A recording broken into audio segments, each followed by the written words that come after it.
Pas plus haut que le bord.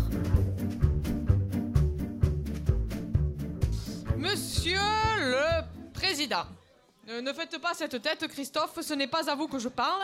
C'est à monsieur Schramek, le président du Conseil supérieur de l'audiovisuel. Oui. Donc, monsieur le président du CSEA, moi, Pétula Raymond de Moisette, je me permets de vous envoyer cette lettre anonyme et non écrite pour vous faire part de mon indignation à la suite de la demande qui vous a été faite par ma copine, Geneviève de Fontenay, de retirer des programmes de NTL l'élection des minimis américaines. Soi-disant parce que ce genre d'émission écorne l'image de la femme avant même que c'était pointe. Monsieur le Président, je rejoins ici l'association des pédophiles anonymes et son manifeste, un peu comme celui des 300 et quelques salauds là, mais qui lui s'intitule « Touche pas à ma petite pute » pour le maintien de ce programme. De ce programme-là et de bien d'autres dont votre conseil bolchevique voudrait priver les petites gens qui se lèvent tôt pour regarder le téléachat. Vous savez bien, monsieur le président du CSA, l'hiver, quand il fait chaud, au coin de la cheminée, mais qu'il n'y a pas le Robert pour me ramoner, eh bien, j'allume le récepteur télévisé et j'astique la zapette. Sauf qu'en ce moment, sauf votre respect, je trouve que la télé ressemble à l'ancien loft de Frigide Barjot. Vide.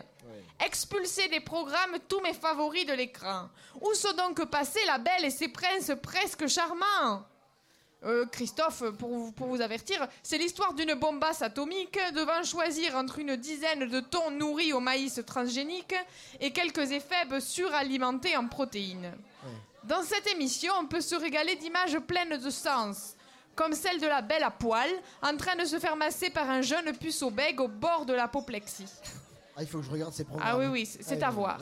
Sans parler des sentences qui font réfléchir, du genre « Avec les râteaux que j'ai pris, je peux mourir jardinier hein ». C'est intellectuel. Oui. Alors, tout le monde a critiqué le fait qu'en 2 saisons de cette émission, les 2 belles plantes successives soient toujours parties avec un beau taureau bien huilé au détriment du gentil moche. Mais vous auriez fait quoi, vous Vous, monsieur le président du CSA, ou vous, Christophe si vous aviez dû choisir entre une beauté comme Lola Parabellum et un cachalot comme moi. J'aimerais bien vous y voir embrasser le crapaud. Et vous, le public, le gauchiste, toujours prompt à critiquer la télé-réalité, me dites pas que vous auriez choisi le laidron par fidélité à Arlette Laguillet, Moi, je trouve que la télé est bien faite. Si tu es moche et déprimé par la belle et ses princes charmants, tu fonces regarder Confession intime. Là, tu verras des gens encore plus vilains que toi, souvent consanguins comme moi, à qui leur conjoint demande de se refaire faire le bec, les seins ou le fessier par amour. Mais dans une clinique privée en Tunisie pour pas que ça coûte trop cher sur le compte commun. Si tu es féministe et que tout ça, ça te dérange, zappe sur la 6. Tu pourras suivre les aventures de la plus féministe des présentatrices. J'ai nommé Karine Le Marchand. Liliane Thuram a beau lui avoir cassé la figure, elle prône toujours la paix des ménages dans « On ne choisit pas ses voisins ». Là, on apprend que, primo, une femme sait conduire un camping-car. C'est pas rien. Ah, mais c'est un scoop, oui. hein. Deuxio, avec de l'oseille, on peut solutionner tous les conflits. En gros, l'émission te refait ta baraque pour pas que tu gênes tes voisins. Faut pas non plus compter sur un nouveau frigo américain. Karine, elle les aime pas trop, les frigos. Elle a plutôt l'habitude de se les prendre sur la gueule. Et tertio, c'est pas parce que ton mari a une fondation contre le racisme qu'il peut pas être misogyne et te rappeler que ta place, c'est dans la cuisine. Monsieur le Président, ces émissions ont remplacé la Bible et le Petit Livre Rouge. Elles sont notre nouvelle doctrine. Elles nous enseignent l'essentiel. Elles alimentent nos conversations de voisinage, de PMU et même cette chronique, vous voyez. Elles nous concernent tous.